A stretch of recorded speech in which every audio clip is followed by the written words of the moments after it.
No, que empiece Alberto. Damos comienzo a nuestra siguiente mesa. Ya están listos nuestros oradores para subir al escenario. Nuestra mesa tratará de la eutanasia y suicidio asistido, un derecho o populismo moral. Para tratar este tema, voy a invitar en primer lugar a quien va a moderar esta mesa, el doctor Nicolás Laferreire. Él es director de investigación de la Facultad de Derecho de la UCA y docente de la UBA. Bienvenido. Gracias. Y voy a invitar también a quienes serán los panelistas. En primer lugar, a su excelencia reverendísima, Monseñor Alberto Bochatey. Él es miembro del Consejo Directivo de la Pontificia Academia para la Vida Vaticano, obispo titular de Monte di Mauritania y auxiliar de la Arquidiócesis de La Plata. Invito también al rabino Figel Slagen, miembro titular de la Pontificia Academia para la Vida Vaticano, profesor de posgrado e investigador UBA, UCA y UNLADI. Invito a Imán Marwan Gil, presidente de la comunidad musulmana Ahmadiyya en Argentina. Bienvenido. Gracias. Muchas gracias. Ay, muchas gracias.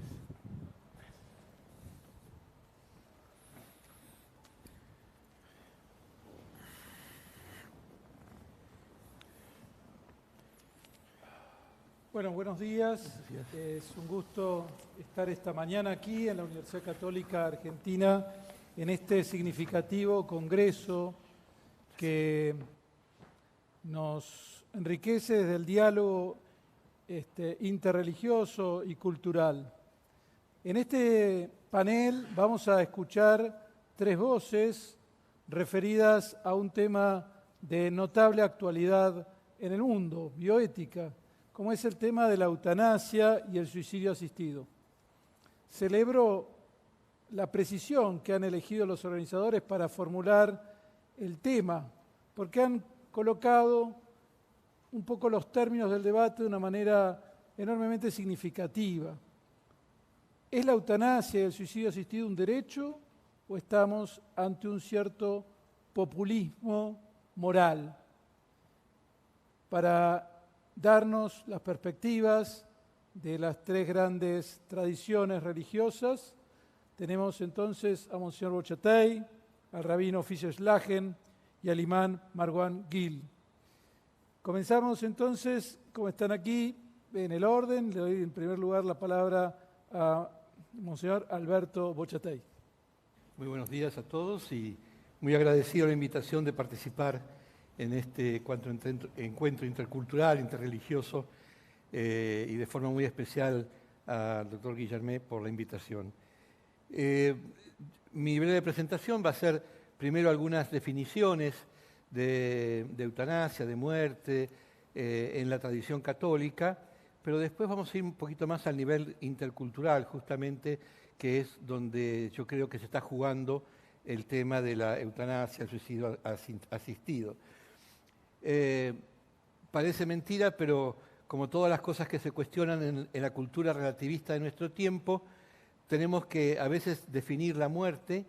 Se hablan hoy de muchos tipos de muerte, de distintos niveles de muerte, y en nuestra tradición católica cristiana, la certificación de la muerte es de la muerte de la persona, una sola muerte, que consiste en la total desintegración de ese conjunto unitario e integrado que es la persona misma como consecuencia de la separación del principio vital, o el alma si quieren, de la realidad corporal de la persona. La muerte de la persona, entonces, entendida en este sentido primario, es un acontecimiento que ninguna técnica científica o método empírico puede identificar directamente. Fíjense entonces, desintegración de esa unidad que somos nosotros, la persona humana, y que se separa ¿de qué? De ese principio vital, de algo que nos mantiene unidos, que nos mantiene vivos. Cualquiera que entrara a este salón no necesita ser médico para saber que estamos todos vivos, ¿no es cierto? Y si entráramos a un cementerio, tampoco hay que ser un científico para darse cuenta que estamos frente a cadáveres. Pero obviamente el momento de esa definición, el poder hacer un certificado, ¿no es cierto?, de defunción, como tienen que hacer los médicos, el juez determinar cuándo está esa muerte, sin duda va a exigir profundizar este tipo de definiciones. Ahora, ¿qué es la eutanasia? ¿Cómo podemos definir la eutanasia dentro de lo que es nuestra cultura católica? La definimos como una acción u omisión que por su naturaleza y en las intenciones causa la muerte con el fin de eliminar cualquier dolor. Fíjense que entonces la definimos como una acción u omisión. Omisión es no hacer algo que debo y puedo hacer. No es que no hago nada o no hago algo que es imposible o algo que está fuera de mis dimensiones. Eso no es una omisión, es una imposibilidad. Pero sí, por ejemplo, algo que sería ordinario, que lo podría realizar y que no lo realizo.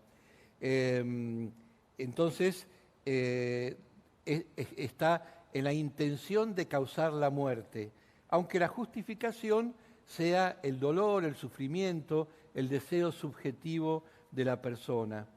Y acá es interesante darnos cuenta que por más que las legislaciones permitieran, por ejemplo, la eutanasia o el suicidio asistido, y dejara de ser un crimen o un delito causar esa muerte, desde el punto de vista ético, moral, cultural, religioso, humano, sigo matando, sigo tomándome yo la determinación de eliminar la vida del otro, por el argumento que sea, que podremos decir que a lo mejor es justificado, porque lo pide la persona, porque está muy desesperada, porque tiene un sufrimiento inmenso desde el punto de vista psicológico, emocional, o sencillamente porque su concepción de la vida dice yo puedo matarme cuando quiera, ¿no? Es la famosa dicotomía que tenemos, y acá ya entramos un poco en el discurso intercultural, de qué está primero, la libertad o la vida.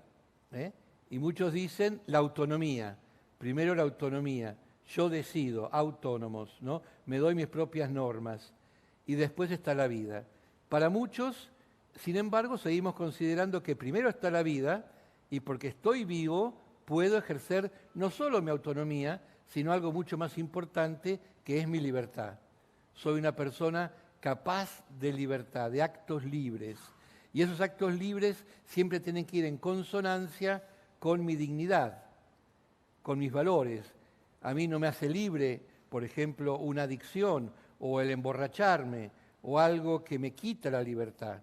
Eso sería un libertinaje, un mal uso de la libertad, una libertad sin responsabilidad. Desde el punto de vista humano, la libertad siempre va unido a una responsabilidad. Y mi primera responsabilidad, sin duda, va a ser mi propia vida. Otro problema que tenemos relacionados a estos términos de eutanasia y suicidio asistido es el ensañamiento terapéutico. ¿Por qué mucha gente pide la eutanasia? Porque no están bien tratados, porque su desesperación va por encima de lo que da el sistema. El ensañamiento terapéutico, entonces, son intervenciones médicas que ya no son adecuadas a la situación real del enfermo, por ser desproporcionadas a los resultados esperados o bien por ser demasiado gravosas para él y su familia. Y esta gravosidad no hace solo referencia a lo económico, sino también a lo humano y a los criterios que podemos tener.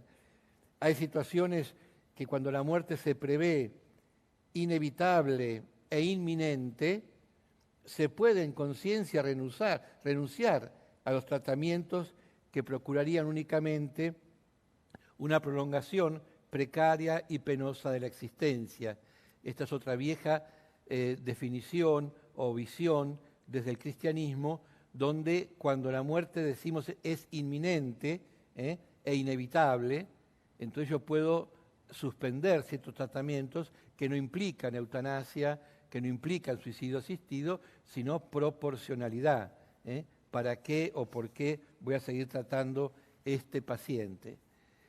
Del otro lado, contrario a este enseñamiento terapéutico, tenemos los cuidados paliativos, una rama que la medicina debería profundizar cada vez más y crear realmente la especialización de los paliativos.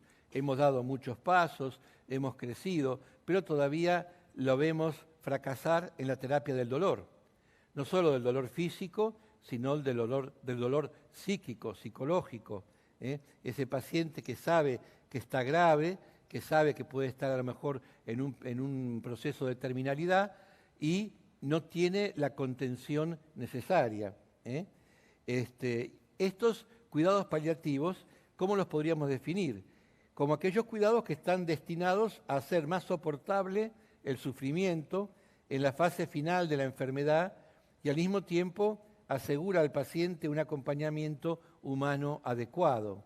Es una maravilla ver, el ejemplo de los hospices, cómo cuando hay un debido acompañamiento del sufrimiento, del dolor y humano, desaparecen las tensiones o los pedidos eutanásicos en un número altísimo, una proporcionalidad altísima.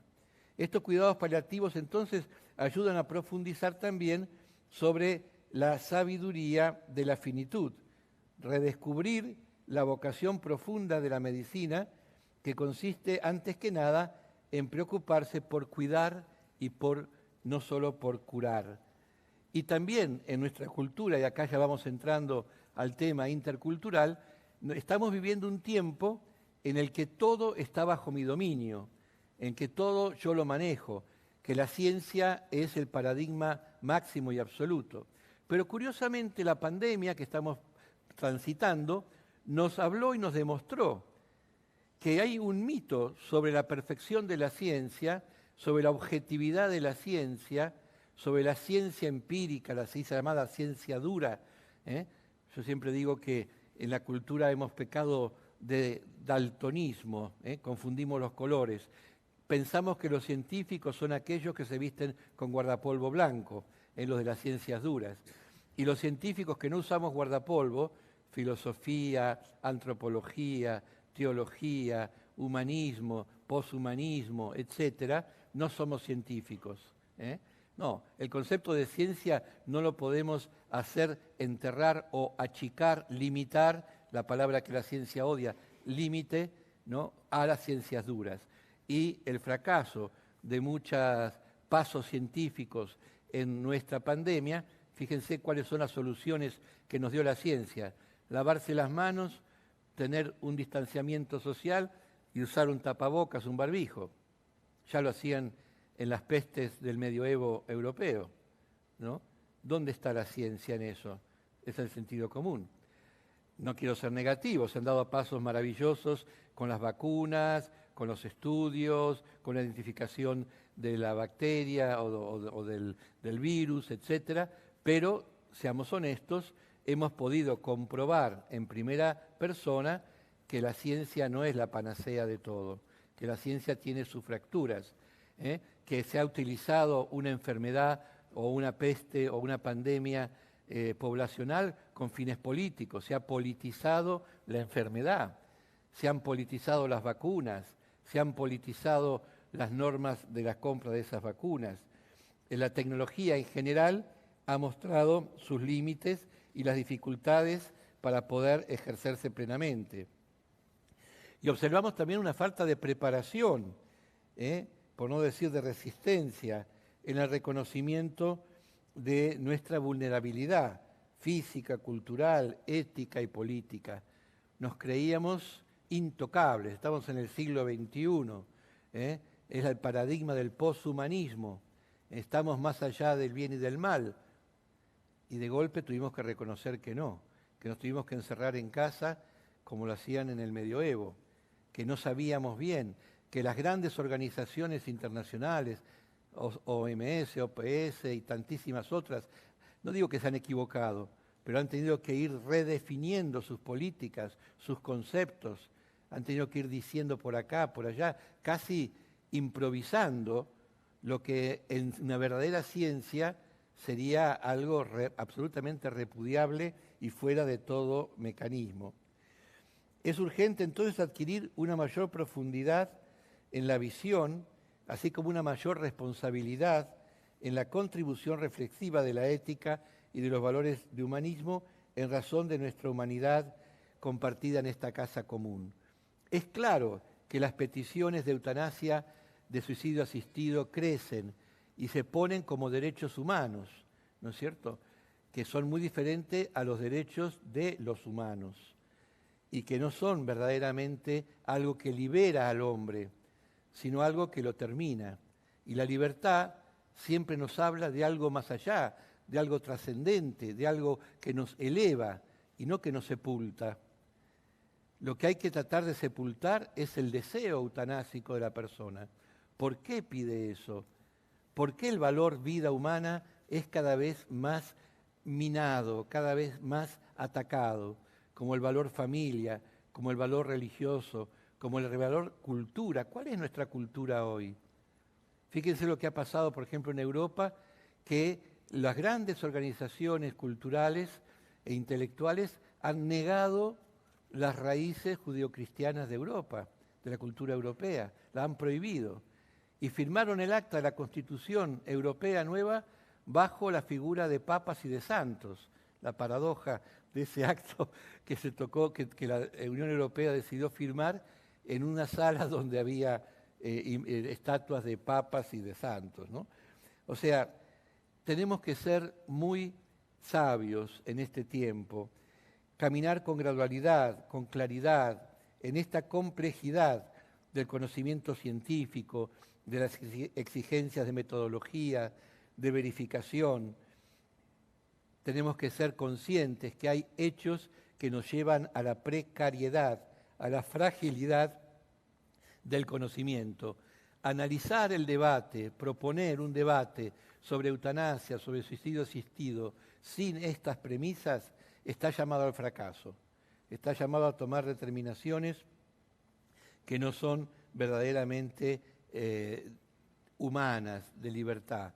Fíjense, estamos hablando hoy de la inteligencia artificial, de nuestra organización algorítmica, etcétera. Y estamos hablando que cuando no podemos acompañar a una persona en un proceso psicológico, emocional, psiquiátrico, afectivo, ideológico, sobre la muerte, tenemos que aplicarle la muerte, tenemos que asistir al suicidio. Es como enterrar la cultura de la vida, enterrar la cultura de la libertad del hombre que sí tenemos. Dos definiciones de libertad que son muy populares. Una que se aprende, que repiten hasta los chicos muchas veces. Mi libertad termina donde comienza la del otro. Una definición de libertad absolutamente negativa. Después de la palabra libertad se introduce la palabra termina. Yo no quiero que mi libertad sea tan finita, sea tan cortita, que yo tenga que definir mi libertad por donde termina y no por donde nace, hasta dónde va, hasta dónde llega. Nuestra libertad siempre tiene que entrelazarse. Encontrarme con un hermano, aunque sea de otra religión, de otra cultura, a mí no me limita, a mí me libera, me hace crecer en la comunidad de la casa común. Fíjense, hoy ha entrado muy por la ventana el concepto de los colectivos, el colectivo de esto, el colectivo del otro. Y en nuestra lengua castellana, por lo menos, ahí me suena horrible. ¿El colectivo qué es? Ese transporte que te lleva de un lado al otro. Y que cuando vos subís a ese colectivo lo que querés es que esté vacío, que haya lugar, que se baje el otro, que me deje sentar, que no me empujen, ¿no es cierto? Y lo único que me une con esa otra persona es que va para el mismo lado, pero no sabemos ni cuándo se baja ni por qué va para allá. Nosotros hablamos de comunidad. La comunidad me comunica, me pone en comunión, me hace encontrar con el otro, compartir con el otro.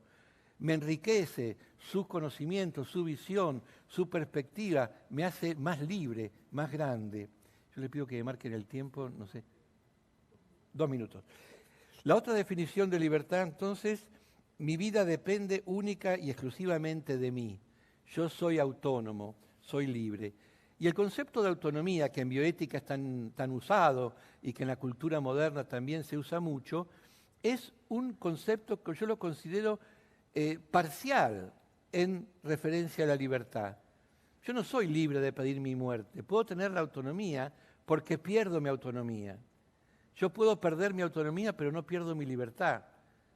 Fíjense, Víctor Frankl, habiendo vivido la experiencia más ominiosa de la humanidad, el campo de concentración por ser judío en la época de los nazis, y él decía, yo había perdido toda mi autonomía, pero seguía siendo un hombre libre. Podía mirar al cielo y nadie me podía quitar la contemplación de la belleza en un campo de concentración. Bueno, ahí van a hacer la logoterapia, etc., ¿no?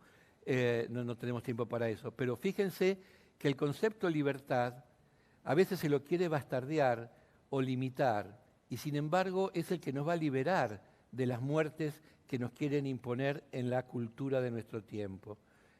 Una muerte legal, una muerte organizada, una muerte desde el embrión hasta el anciano, desde el enfermo hasta considerar que algunos límites en la salud, límites en la edad, límites en los movimientos, es perder la dignidad. Cuando visitamos en un hospital a alguien que está enfermo, muchas veces ahí mi papá, mire padre, mi papá está tan mal, hay que poner pañales, ha perdido su dignidad. No, ha perdido su continencia, que no es agradable para nadie, pero no su dignidad.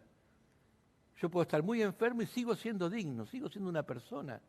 ¿Por qué me van a quitar esa dignidad? Acompáñenme en el bien morir, acompáñenme en el límite de una libertad. Por eso el concepto de eutanasia, el concepto de suicidio asistido, es un fracaso de nuestra cultura. Y nos van a decir, con esto termino, bueno, usted no le puede imponer esa visión al que quiere que lo maten o al que quiere la acción eutanásica porque él es dueño de su vida. Pero él tampoco me puede imponer la suya.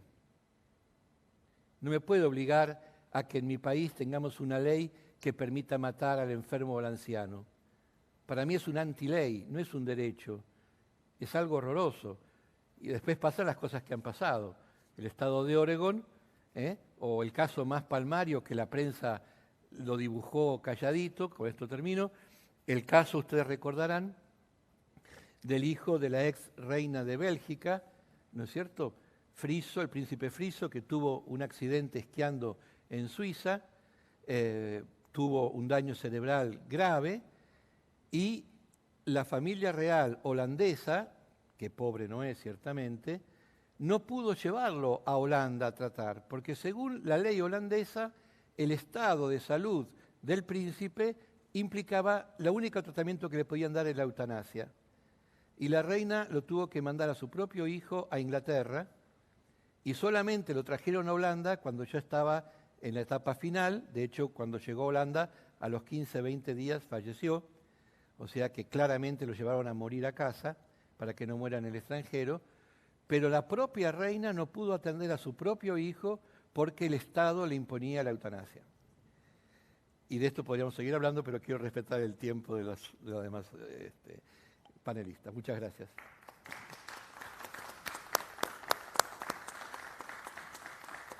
Muchísimas gracias, Monseñor Alberto. Le damos la palabra ahora al rabino Fischerslagen. Por favor, rabino. Bueno, muchísimas gracias. Yo voy a utilizar estos breves minutos para hablar un poco desde la bioética, profundizando, por supuesto, lo que dijo el Monseñor Bochatey, y cómo los argumentos que hoy se están utilizando, incluso de parte de la escuela bioética, hay varias escuelas bioéticas, pero de parte de la escuela bioética que pretendería fundamentar un derecho a la eutanasia, cómo es que en verdad se están usando ciertas falacias, pero incluso desde la propia escuela que argumenta a través de la cual se pretendería hacer de la eutanasia un derecho. Esta es la bioética que se llama bioética principalista o bioética utilitaria, consecuencialista, fundada sobre todo por el utilitarismo y desarrollada en la época moderna por Boucham y Childress. Ahora, ¿su propuesta cuál es? Es resolver normativamente las decisiones bajo 4 principios, que son muy utilizados en la bioética. Principio de no maleficencia, de beneficencia, de autonomía y de justicia. Ahora, el primero y el tercero de estos principios, el de no maleficencia y el de autonomía, son considerados muy relevantes para la práctica clínica, para la medicina clínica. Por ello, quienes propugnan por la eutanasia o el suicidio asistido se fundan principalmente bajo el principio de autonomía, entendido como la autodeterminación o libertad de acción por motivación propia, sin estar sometido a coacción ni restricción de terceros. En otras palabras, aquel acto tanático profesionalizado es, bajo ciertas perspectivas, concebido como libertad, como un bien solidario para el paciente, para sus familias, sin soslayar, por supuesto, el ahorro en costos y cargas de los cuidados paliativos, en lugar de concebir ese acto tanático. Pero esta argumentación, bajo esa misma escuela bioética, fundada en la autonomía y la idea que la pérdida de las capacidades o el sufrimiento por patologías socavan la dignidad de la persona humana, en realidad subvierte las propias definiciones sobre las cuales pretende fundarse. Rápidamente, la dignidad de la persona, en lugar de ser inherente como realmente lo es, por el propio ser persona, ahora se la identificaría con la calidad de vida, es decir, condicionada de una forma hedonística o estética por su operatividad, su salud o su apariencia. Luego, al decaer estas condiciones, también decaería la dignidad, pero en verdad es la dignidad la que impulsa a buscar la mejor calidad de vida posible y no la calidad como patrón para establecer la dignidad del sujeto. Un moribundo, un inconsciente o un sufriente, y con sus capacidades gravemente comprometidas, nunca pierde, jamás pierde su condición de persona y por lo tanto tampoco su dignidad, demandando un trato acorde a su situación, impidiendo tanto la eugenesia como la eutanasia.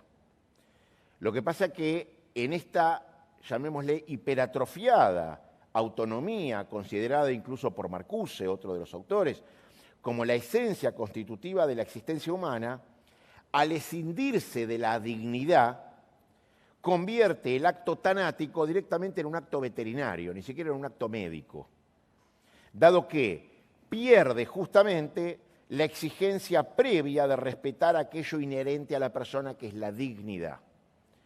Más aún, invocar la autonomía para justificar la muerte voluntaria de un paciente, como indica Cass, otra investigadora, viola el propio significado esencial de la medicina, ya que tratar el sufrimiento eliminando al que sufre es el mayor contrasentido de la acción médica paliativa. Al médico no le compete tampoco atender la solicitud de muerte del paciente, sino más bien la de asistirlo mitigando el sufrimiento mediante cuidados paliativos. Y como se comprueba frecuentemente, aliviar el sufrimiento neutraliza y anula la solicitud de muerte. Luego, resulta absolutamente falaz el deber de respetar y cumplir toda voluntad de quien no desee continuar viviendo, por parte del personal de salud, por ejemplo, aun cuando ni siquiera entraña ningún daño a otro y sin que se esté obligado a ello. ¿Por qué? Porque implica la negación de los otros principios, el de beneficencia, el de no maleficencia y también el de justicia. Es decir, por cumplir uno, transgredo 3 de los 4 principios, dado que en lugar de garantizar el acceso universal a los cuidados paliativos, lo que se pretende es posibilitar el acabar con los pacientes en lugar de atenderlos conforme a su inherente dignidad humana. Por ello, con esta ley de eutanasia lo que se estaría haciendo es derogar la dignidad de la persona y repudiando la vida cuando su balance es negativo. En otras palabras, aún para la bioética principista, sus principios como marco referencial para la toma de decisiones son motivados por una subyacente demanda de respeto a la dignidad de la persona. Tal como indica, por ejemplo, Roberto Andorno o Ballesteros, la promoción de la autonomía es ¿por qué se promociona el valor de la autonomía? porque se considera al ser humano como sujeto, no como objeto. ¿Y ello por qué es? Y ello es porque tiene una intrínseca dignidad. La misma Declaración Universal de Derechos Humanos, desde 1948, establece que el principio biojurídico de la libertad, de la justicia y de la paz tiene como base la dignidad inalienable y sin gradación alguna de la persona. Es decir, es inherente y no tiene gradación. Y no al revés. Entonces, sin el presupuesto de la dignidad, la autonomía o la libertad deviene en una mera irrestricción animal desiderativa, es decir, hacer lo que deseo. Luego, la autonomía se adquiere, la justicia se adquiere, la beneficencia y no maleficencia son predicados morales sobre intenciones conductivas. Todos ellos tienen que ordenarse de acuerdo a la dignidad como su fundamento y su razón de ser, y no viceversa. Luego, y ya para un poquito ir cerrando, desde la propia ética o bioética principista, se evita el suicidio asistido, así como también el ensañamiento terapéutico,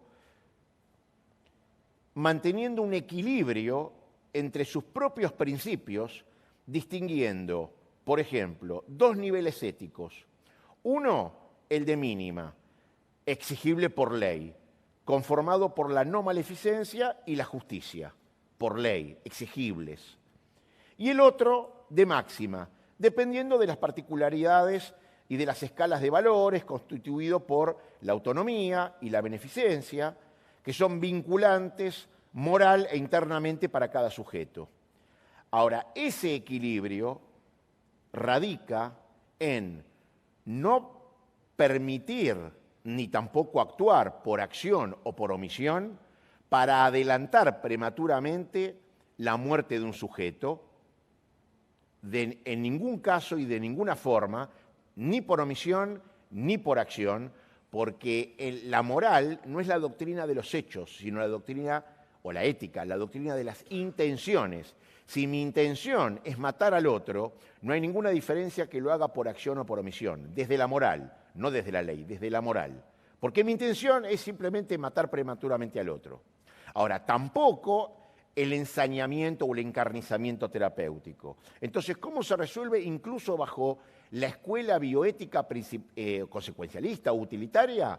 Haciendo un equilibrio entre esos cuatro principios sin exacerbar uno en desmedro de los tres. ¿Por qué? Porque esos cuatro se ordenan hacia la inherente dignidad humana.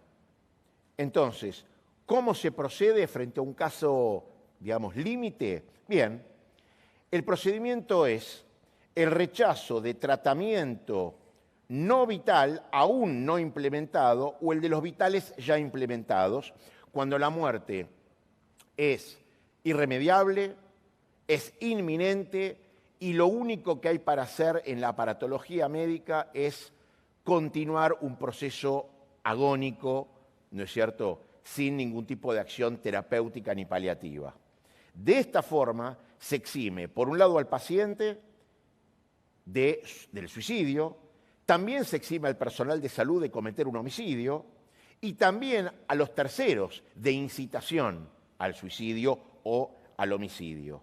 Es decir, ahí se respeta no solamente la dignidad de la persona, sino también de la profesión médica, de la familia y, por supuesto, lo más importante, del propio paciente, para que en verdad pueda tener una muerte digna. Simplemente, como para terminar, vean lo que ha pasado en Holanda con la legalización de la eutanasia.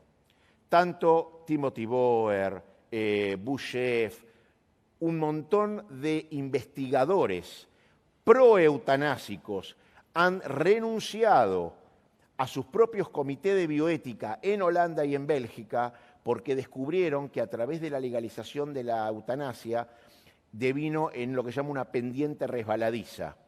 en donde la legislación empezó siendo muy rigurosa y lentamente empezó cada vez a ser más laxa hasta aplicar los métodos eutanásicos a personas que directamente, sin estar con enfermedades terminales ni nada de estas situaciones límites, simplemente como el senador Edward von Gersma, un senador holandés, simplemente estaban cansados de vivir y ellos mismos terminaron renunciando a sus propios comités bioéticos diciendo que esa ley no servía.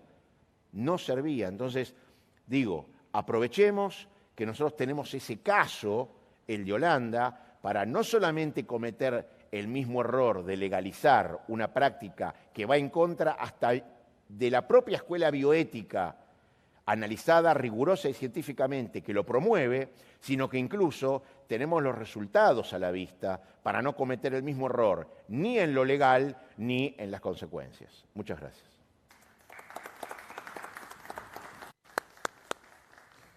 Muchísimas gracias, Rabino.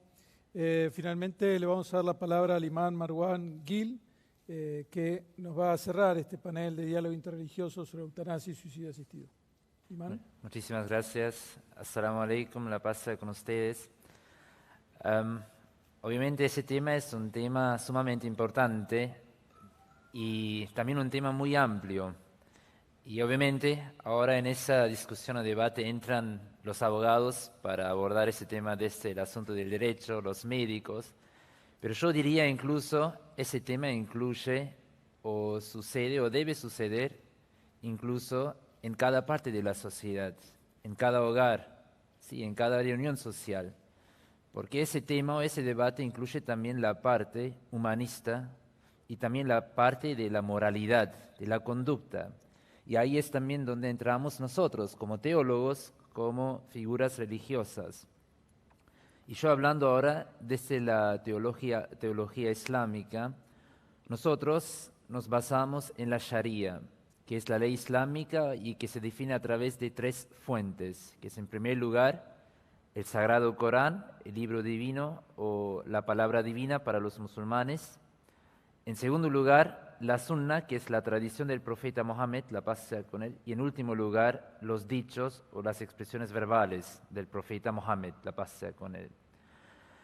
Y cuando ahora nosotros abordamos el tema de la eutanasia o el suicidio asistido desde el Islam, para ya destacar ese asunto, que nosotros ahora, por ejemplo, en el caso de una muerte cerebral, en ese momento apagar, ¿sí? O quitar, por ejemplo, el soporte artificial, en esos términos no consideramos eutanasia. Incluso diría que el Islam prohíbe incluso el encarnizamiento terapéutico. Y en ese contexto nosotros nos basamos en un dicho muy famoso, una pauta muy famosa del profeta Mohammed, la paz sea con él, donde él dijo, "Likulli da'in dawa", que significa que para cada enfermedad Dios ha otorgado un tratamiento o una cura. Y después aclaró, menos la muerte o el envejecimiento. Entonces, en esos términos, nosotros consideramos que en ese caso es más aceptar la voluntad de Dios y aceptar la muerte en términos naturales. Pero afuera de ese caso, que también se usa la expresión de la eutanasia inconsciente o pasiva, si nosotros ahora tocamos la parte de la eutanasia activa o consciente o voluntaria, eso es algo que Islam categóricamente lo prohíbe. Y ahí me gustaría también un poco tocar la palabra eutanasia, que procede del griego, hoy como bueno, y thanatos como la muerte. Y muchas veces también como explicado, o en ese sentido, que tomamos que el deseo de morir o adelantar, o la decisión deliberada, consciente, de morir en dignidad, ¿sí? Y después, también como ya el monseñor aclaró, dignidad y ya como sinónimo, sin dolor, sin sufrimiento. Y ahí nosotros desde la perspectiva islámica consideramos que hay varias falacias. En primer lugar, obviamente es importante tocar el tema de la muerte. Y nosotros no creemos que la muerte es el fin de la existencia. sino que nosotros creemos que la muerte es en realidad la terminación de la vida terrenal, la terminación del cuerpo, de la materia. Pero la muerte en Islam significa el regreso permanente hacia Dios, el Ser Supremo. Y luego continúa la existencia o la vida del alma. Por otro lado, obviamente, ese asunto o esa parte que es nuestro derecho, la autodeterminación, no decidir cuándo queremos morir, ¿sí? Y nosotros consideramos que también es en realidad un engaño del ser humano, porque nosotros consideramos que nosotros no somos los dueños ni los propietarios de nuestra vida, sino que en realidad es un legado, es un préstamo que nos otorgó Dios para un tiempo preciso, definido. Y Él es el dueño, Él es el propietario de nuestra vida. Y por eso incluso dice el Sagrado Corán en el capítulo 2, versículo 29, que ¿cómo no pueden creer en Dios? Porque es Dios que cuando no tenían vida, ¿sí?, Dios les dio la vida. Y después aclara que también es entonces el derecho de Dios como dueño de la vida, que Él decidirá cuándo el ser humano tiene que morir. Y después aclara que la muerte no es el fin, sino que después también ustedes volverán a Dios y Él los hará vivir nuevamente. Entonces en el Islam nosotros consideramos que como nosotros no nacemos conforme nuestra propia elección o decisión, sino que es algo predestinado, ¿sí? Asimismo, es la muerte que Dios dice que es su decreto o bajo su decreto propio. Por eso incluso en el Corán se dice que ningún alma puede morir si no es con el permiso de Dios y en su momento predestinado. Entonces nosotros desde la filosofía islámica consideramos que hay dos cosas principales predestinadas. Por un lado, el inicio de la vida y después la muerte. Y Dios aclara que esas son dos cosas, son su derecho bajo su criterio. Sí, después, desde el nacimiento hasta la muerte, tenemos la autodeterminación, incluso en otras palabras, el libre albedrío. Ahí es donde Dios nos otorgó la libertad, pero excluyendo el nacimiento o el inicio de la vida y después la muerte. Y para establecer ese principio, el Islam hace hincapié en la dignidad y en la santidad de la vida. Y incluso en el Corán se dice en el capítulo 6, versículo 152, no destruyen la vida que Dios ha hecho sagrada. ¿Sí? Un mandamiento muy claro, incluso hasta tal punto que el Corán anuncia que quien mata a una vida es como si hubiera matado a toda la humanidad.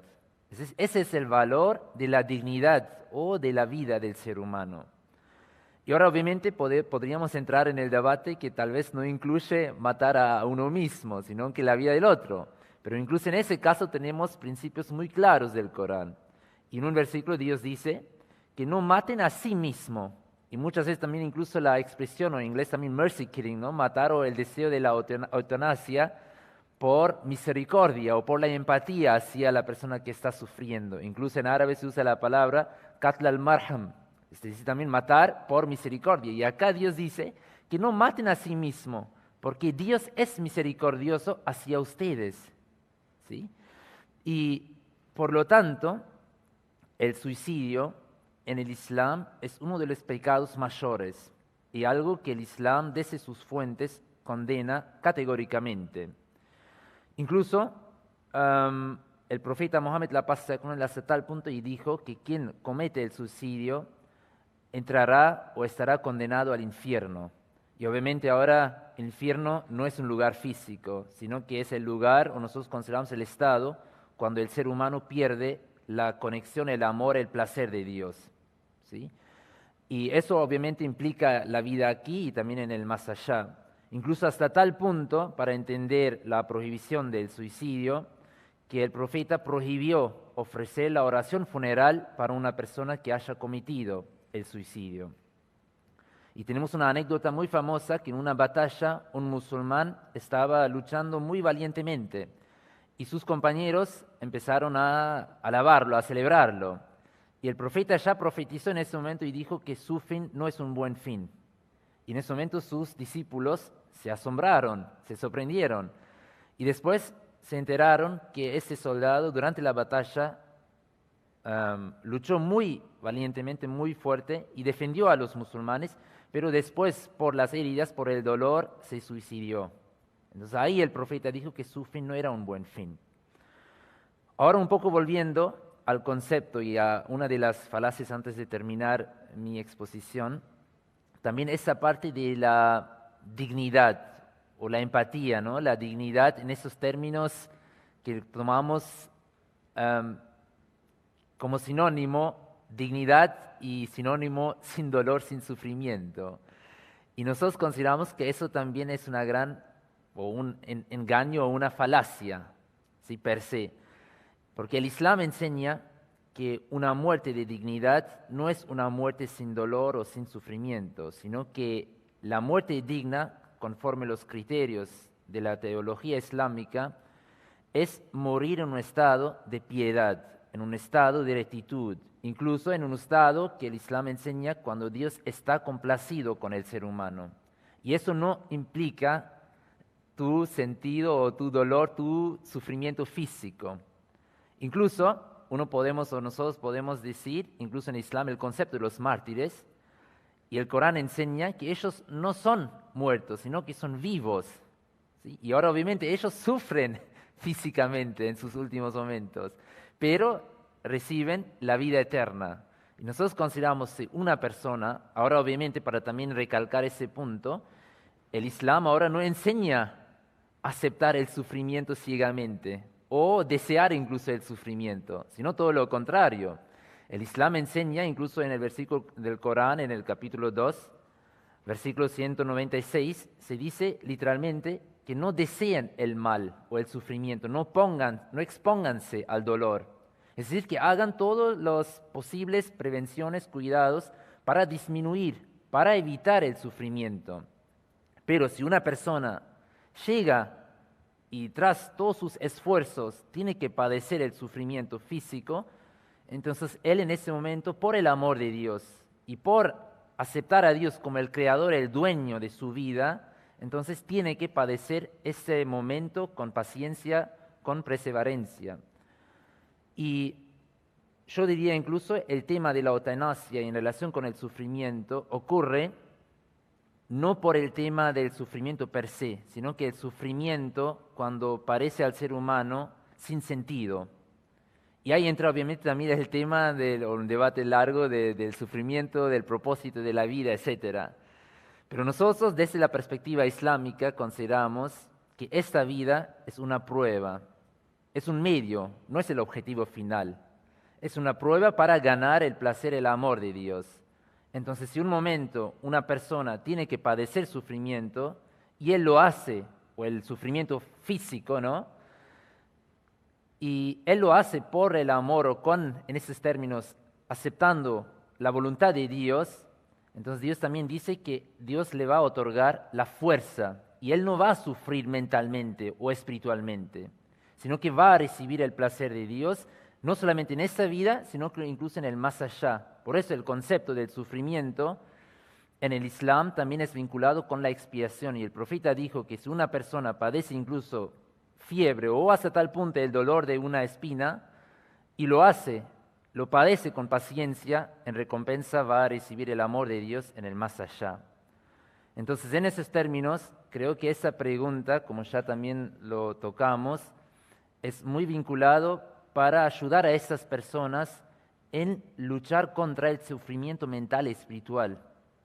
Y si el ser humano entiende el concepto del sufrimiento y lo pone como un medio o como un obstáculo, ¿sí? Y tiene la fuerza, entonces ya no necesita entrar en ese debate del suicidio asistido o la eutanasia. Y voy a terminar con una última anécdota del profeta Mohammed, la paz sea con él, que una vez una mujer, una musulmana, padeció de la epilepsia Y ella se acercó y pidió al profeta Mohammed la pasión por rezos. Y el profeta dijo que si vos continuás así, mostrando la fuerza y la perseverancia, entonces te espera el paraíso. ¿Sí? Y ella aceptó en ese momento la voluntad o el consejo del profeta, y por otro lado el profeta incluso le dio la opción, o si deseas, entonces rezo por vos que Dios te alivia de esa situación. ¿Sí? Pero no agregó el caso del paraíso. ¿Sí? Entonces era mostrar que si uno en esa vida padece sufrimiento, ¿sí? Entonces también para él una manera de acercarse o recibir luego aún más las bendiciones, el placer, el amor de Dios. Muchísimas gracias.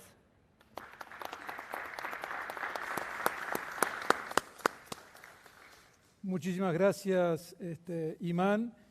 Ha sido un gusto compartir esta mesa con ustedes, este encuentro, haciendo una pequeña recapitulación de lo que hemos visto, lo que hemos oído. Podría decir que subyacen dos grandes narrativas detrás de los intentos de justificar la eutanasia en nuestro tiempo. Por un lado, quedó claro en las presentaciones la narrativa de la autonomía, una persona que se exalta en su autonomía, que pretende una cultura, que pretende exaltar la libertad al punto de escindirse de los vínculos, de la comunidad, del ser social y llegar al punto de que tratemos de justificar este pedido dramático, existencialmente dramático, de querer quitarse la vida, ¿no? Y esto es presentado claramente por nuestros expositores como un mal. Y por el otro, una narrativa del dolor, del sufrimiento, del acompañamiento, y creo que todos coincidieron en la necesidad de esa respuesta humana, de esa respuesta médica, de esa respuesta con lo mejor que hoy podemos tener, con la inversión también de los cuidados paliativos. Podría agregar que en nuestro país, en Argentina en concreto, tenemos una ley sobre cuidados paliativos que todavía aguarda ser aprobada y que podría significar una inversión importante en este sentido para responder a ese drama de fondo. Y en última instancia se juega también la vocación social, la vocación somos con los demás y esa dimensión relacional que tiene la vida humana. Somos personas, somos seres en relación y no podemos claudicar ante el dolor, dejar a cada uno en su sufrimiento. Me parece que ese fue el pedido de nuestros tres oradores en el día de hoy. Muchas gracias por su atención, gracias a los oradores por su tiempo y continuamos con nuestro congreso. Agradecemos a todos y a cada uno de nuestros oradores. Les voy a pedir, por favor, que se ubiquen en el centro del escenario y voy a convocar a Fanny Gerson, a Gustavo Villarmé y a Hernán Ilu para hacer entrega de los diplomas a nuestros oradores. Muchas gracias.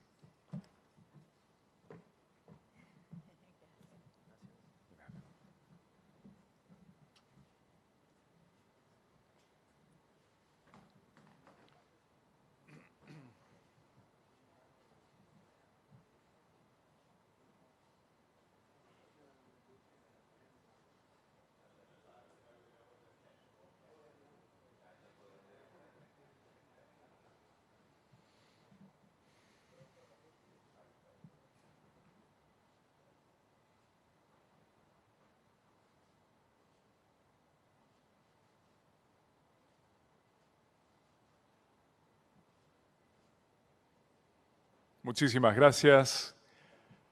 Gracias también a todos ustedes. Vamos a hacer un pequeño break, 5 minutos, y nos encontramos aquí nuevamente para nuestra siguiente mesa. Muchas gracias.